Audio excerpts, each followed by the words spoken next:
Hi നമസ്കാരം. ഈ ആയുർവേദത്തിൽ പറയുന്ന പിത്തദോഷം അതിന് പിന്നിൽ എന്തെങ്കിലും സയൻസ് ഉണ്ടോ? നിങ്ങൾ എപ്പോഴെങ്കിലും അങ്ങനെ ചിന്തിച്ചിട്ടുണ്ടോ? അപ്പോൾ ഇന്ന് നമ്മൾ നോക്കാൻ പോകുന്നത് ഇതാണ്. പഴയകാലത്തെ അറിവുകളും ഇന്നത്തെ മോഡേൺ സയൻസും തമ്മിൽ എവിടേക്കാണ് ഒന്നിക്കുന്നതെന്ന്. ശരിക്കും രസകരമായൊരു വിഷയമാണിത്. അപ്പോൾ നമുക്ക് നേരെ കാര്യത്തിലേക്ക് കിടക്കാം അല്ലേ? ഓക്കെ, അപ്പോൾ ഇന്ന് നമ്മൾ എന്തൊക്കെയാണ് കവർ ചെയ്യുന്നതെന്ന് പെട്ടെന്നൊന്ന് നോക്കാം. ആദ്യം ഈ പിത്തം എന്ന് പറഞ്ഞാൽ ശരിക്കും എന്താണെന്ന് നമ്മൾ മനസ്സിലാക്കും. അത് കഴിഞ്ഞ് സയൻസും ആയുർവേദവും തമ്മിലുള്ള ബന്ധം, എങ്ങനെയാണ് നമ്മുടെ ഫുഡ് ഒരു മരുന്നായി മാറുന്നത്, പിന്നെ നമ്മുടെ ശരീരത്തെയും മനസ്സിനെയും കൂളാക്കാനുള്ള ചില വഴികൾ, അതും നമ്മൾ ചർച്ച ചെയ്യും. അതുമാത്രമല്ല, നമ്മുടെ റിലേഷൻഷിപ്സ്, അതിന് നമ്മുടെ ആരോഗ്യത്തിൽ എന്ത് പങ്കുണ്ട് എന്നും, അവസാനം ഈ പുരാതനവും ആധുനികവുമായ അറിവുകൾ എങ്ങനെ ഒന്നിക്കുന്നു എന്നും നമ്മൾക്ക് കാണാം. ശരി, അപ്പൊ നമുക്ക് ഏറ്റവും ബേസിക് ആയിട്ടുള്ള കാര്യത്തിൽ നിന്ന് തന്നെ തുടങ്ങാം. ഈ പിത്തം എന്ന് കേൾക്കുമ്പോൾ ആയുർവേദം യഥാർത്ഥത്തിൽ എന്താണ് അതുകൊണ്ട് ഉദ്ദേശിക്കുന്നത്? നമുക്ക് നോക്കാം. ലളിതമായിട്ട് പറഞ്ഞാല് നമ്മുടെ ശരീരത്തിലെ ചൂട്, ദഹനം, പിന്നെ എനർജി, ഇതിനെയൊക്കെ കൺട്രോൾ ചെയ്യുന്ന ഒരു പ്രധാനപ്പെട്ട ശക്തിയാണ് ഈ പിത്തദോഷം.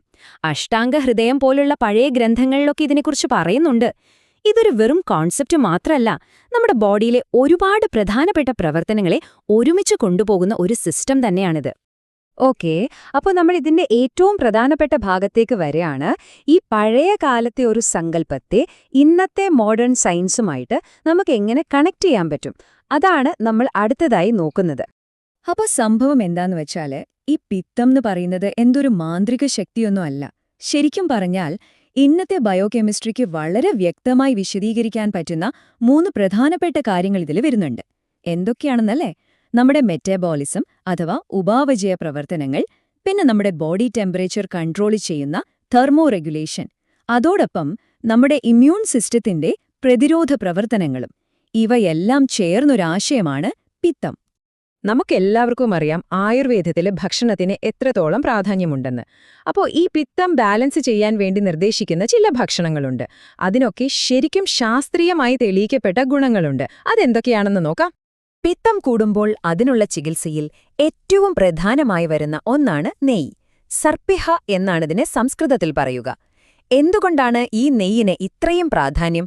അതിന്റെ ബയോകെമിക്കൽ പ്രോപ്പർട്ടീസ് നോക്കിയാൽ നമുക്ക് കാര്യം പിടികിട്ടും. നോക്കൂ, നെയ്യിന്റെ പ്രവർത്തനം പ്രധാനമായും 4 രീതിയിലാണ്. ഒന്നാമത്തെ കാര്യം, അതിൽ ബ്യൂട്രിക് ആസിഡ് എന്നൊരു സംഗതിയുണ്ട്. ഇത് നമ്മുടെ കുടലിലെ ഇൻഫ്ലമേഷൻ, അതായത് വീക്കം, കുറയ്ക്കാൻ സഹായിക്കും. രണ്ടാമതായി, ഇത് കുടലിന്റെ ഉള്ളിലെ ആവരണത്തിന് ഒരു പ്രൊട്ടക്ഷൻ കൊടുക്കും. മൂന്നാമത്തെ പോയിന്റ് വളരെ ഇൻട്രസ്റ്റിംഗ് ആണ്. ഇതിന്റെ ലിപ്പോഫിലിക് സ്വഭാവം കാരണം മറ്റ് ഔഷധങ്ങളിലെ പ്രധാന ഘടകങ്ങളെ കോശങ്ങളിലേക്ക് എത്തിക്കാനുള്ള ഒരു കാരിയറായിട്ട് നെയ്യ് പ്രവർത്തിക്കും. പിന്നെ നാലാമതായി, പിത്തം കൂടുമ്പോഴുണ്ടാകുന്ന അസിഡിറ്റിയെ ബാലൻസ് ചെയ്യാനും ഇത് സഹായിക്കുന്നു. ഈ ഓക്സിഡേറ്റീവ് സ്ട്രെസ് എന്ന് കേട്ടിട്ടുണ്ടോ? നമ്മുടെ ശരീരത്തിലെ ഫ്രീ റാഡിക്കലുകളും ആന്റി ഓക്സിഡന്റുകളും തമ്മിലുള്ള ബാലൻസ് തെറ്റുമ്പോഴാണിത് സംഭവിക്കുന്നത്. ലളിതമായി പറഞ്ഞാൽ ഇത് നമ്മുടെ കോശങ്ങൾക്കും DNA-ക്കും വരെ കേടുപാടുകൾ വരുത്തും. അപ്പോൾ നെയ്യ് ചെയ്യുന്നത് എന്താണെന്ന് വെച്ചാൽ ഈ ഓക്സിഡേറ്റീവ് സ്ട്രെസ് കുറയ്ക്കുന്ന സംയുക്തങ്ങളെ കോശങ്ങളിലേക്ക് എത്തിക്കാൻ സഹായിക്കുക എന്നതാണ്. ഇനി രുചിയുടെ കാര്യം നോക്കാം. ആയുർവേദത്തിൽ രുചികൾക്ക് വലിയ പ്രാധാന്യമുണ്ട്. പിത്തം കുറയ്ക്കാൻ വേണ്ടി മധുരം, കയ്പ്, തുവർപ്പ് എന്നീ രുചികളുള്ള ഭക്ഷണമാണ് നിർദ്ദേശിക്കുന്നത്. ഇതിന് പിന്നിലും ശാസ്ത്രമുണ്ട്. ഈ രുചികൾ നമ്മുടെ ശരീരത്തിന്റെ pH ബാലൻസ് നിലനിർത്താൻ സഹായിക്കുന്നു. അതുപോലെ തന്നെ ഇൻഫ്ലമേഷൻ കുറയ്ക്കുന്ന ചില സൈറ്റോകൈനുകളുടെ ഉൽപ്പാദനം കൂട്ടാനും ഇവയ്ക്ക് കഴിയും. അപ്പോൾ ഭക്ഷണത്തിന്റെ കാര്യം നമ്മൾ കണ്ടു. ഇനി അതിൽ നിന്ന് മാറി നമ്മുടെ ശരീരത്തിന്റെ ചൂടും മാനസിക പിരിമുറുക്കവും കുറയ്ക്കാൻ സഹായിക്കുന്ന മറ്റു ചില ചികിത്സാരീതികളെക്കുറിച്ച് നോക്കാം. വിരേചന ചികിത്സയെക്കുറിച്ച് കേട്ടിട്ടുണ്ടോ? പേർഗേഷൻ എന്ന് പറയും.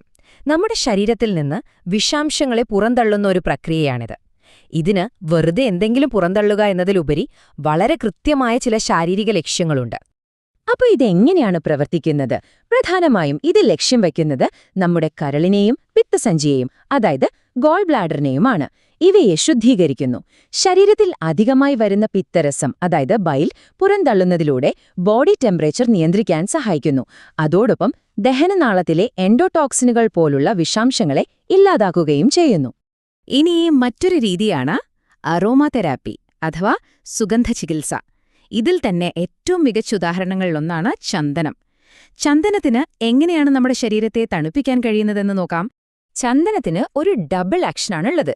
ഒന്നാമതായി അതിലുള്ള സെന്റലോൾ എന്നൊരു കോമ്പൗണ്ട് ഉണ്ട്. ഇത് നമ്മുടെ സ്കിന്നിൽ പുരട്ടുമ്പോൾ തന്നെ ഒരു തണുപ്പ് നൽകും, എവാപറേറ്റീവ് കൂളിംഗ് എന്ന് പറയും. രണ്ടാമത്തെ ആക്ഷൻ അതിന്റെ മണത്തിനാണ്. ചന്ദനത്തിന്റെ ആ സുഗന്ധം നമ്മുടെ നാഡീവ്യൂഹത്തെ ശാന്തമാക്കാൻ സഹായിക്കും. അപ്പോ ഒരേ സമയം ശാരീരികമായും മാനസികമായും ഇത് നമ്മളെ കൂളാക്കുന്നു. എന്തുകൊണ്ടാണ് ഈ മണങ്ങൾക്കൊക്കെ നമ്മുടെ ഇമോഷൻസിനെ ഇത്ര പെട്ടെന്ന് സ്വാധീനിക്കാൻ കഴിയുന്നത്? അതിന്റെ കാരണം നമ്മുടെ ബ്രെയിനിലുള്ള ലിംബിക് സിസ്റ്റമാണ്. നമ്മുടെ പെരുമാറ്റം, വികാരങ്ങൾ ഇതിനെയൊക്കെ നിയന്ത്രിക്കുന്ന ഒരു ഭാഗമാണിത്.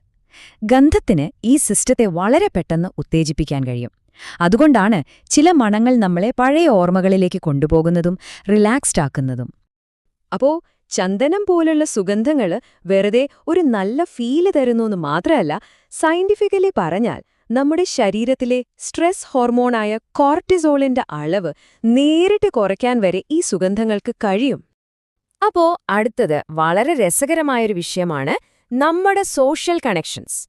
അതായത് നമ്മുടെ ബന്ധങ്ങൾ. അതിന് നമ്മുടെ ശരീരത്തിലെ കെമിസ്ട്രിയുമായി എന്ത് ബന്ധം? ഈയൊരു ആശയം ആയുർവേദത്തിൽ മാത്രമല്ല, ഇന്നത്തെ മോഡേൺ എൻഡോക്രൈനോളജിയും ഒരുപോലെ അംഗീകരിക്കുന്ന ഒന്നാണ്. ഇവിടെ പറയുന്നൊരു പ്രധാന കാര്യം ശ്രദ്ധിക്കൂ.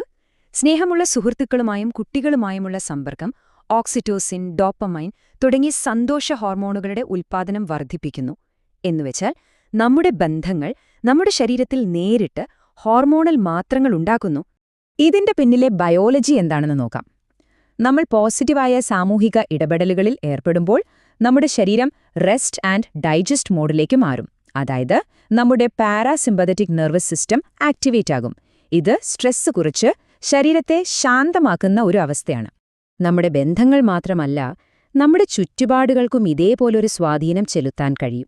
ഉദാഹരണത്തിന് തണുത്ത നിലാവ് അല്ലെങ്കിൽ നല്ല ശാന്തമായ സംഗീതം. ഇതൊക്കെ നമ്മുടെ സർക്കാഡിയൻ റിതം, അതായത് നമ്മുടെ ശരീരത്തിന്റെ സ്ലീപ്പ് വേക്ക് സൈക്കിൾ റെഗുലേറ്റ് ചെയ്യാൻ സഹായിക്കും. അതുവഴി പിത്തം കൂടുമ്പോഴുള്ള അമിതമായ ചൂടും ഉറക്കമില്ലായ്മയും കുറയ്ക്കാൻ പറ്റും. അപ്പോൾ നമ്മൾ ഇതുവരെ പറഞ്ഞ കാര്യങ്ങൾ ഒന്ന് ചുരുക്കി നോക്കാം. വളരെ പുരാതനമെന്ന് നമ്മൾ കരുതുന്ന പല ആയുർവേദ രീതികൾക്കും നമ്മുടെ ശരീരത്തിലെ ബയോകെമിസ്ട്രിയിൽ വളരെ വ്യക്തമായ മാറ്റങ്ങൾ വരുത്താൻ കഴിയുമെന്ന് നമ്മൾ കണ്ടു, അല്ലേ? നമ്മൾ കണ്ടത് ഇതാണ്. ഭക്ഷണത്തിന്റെ കാര്യത്തിൽ നെയ്യും പ്രത്യേക രുചികളും കുടലിലെ വീക്കം കുറയ്ക്കുകയും pH ബാലൻസ് ചെയ്യുകയും ചെയ്യുന്നു. ചികിത്സയുടെ കാര്യത്തിൽ അരോമതെറാപ്പി കോർട്ടിസോൾ പോലുള്ള സ്ട്രെസ് ഹോർമോണുകളെ കുറയ്ക്കുന്നു. ഇനി സാമൂഹിക ബന്ധങ്ങളോ? അവ ഓക്സിറ്റോസിൻ, ഡോപ്പമൈൻ പോലുള്ള ഫീൽ ഗുഡ് ഹോർമോണുകളെ കൂട്ടുന്നു. ചുരുക്കത്തിൽ ആയുർവേദത്തിലെ ഓരോ നിർദ്ദേശവും നമ്മുടെ ബയോകെമിസ്ട്രിയെ നേരിട്ട് സ്വാധീനിച്ചുകൊണ്ട് ശരീരത്തിന് സന്തുലിതാവസ്ഥ നൽകുന്നു. അപ്പോ ഈ വിവരണം അവസാനിപ്പിക്കുമ്പോൾ നമുക്കൊരു ചോദ്യം സ്വയം ചോദിക്കാം. ഇതുപോലുള്ള പുരാതന അറിവുകളും ആധുനിക ശാസ്ത്രവും ഇങ്ങനെ ഒന്നിച്ചു ചേരുമ്പോൾ നമ്മുടെ ആരോഗ്യത്തിലും നല്ല ജീവിതത്തിനും വേണ്ടി എന്തെല്ലാം പുതിയ വാതിലുകളായിരിക്കും തുറന്നു കിട്ടുക? ഇതിനെക്കുറിച്ച് നിങ്ങൾ തീർച്ചയായും ചിന്തിക്കണം. അടുത്തൊരു വിഷയവുമായി വീണ്ടും കാണാം. നന്ദി.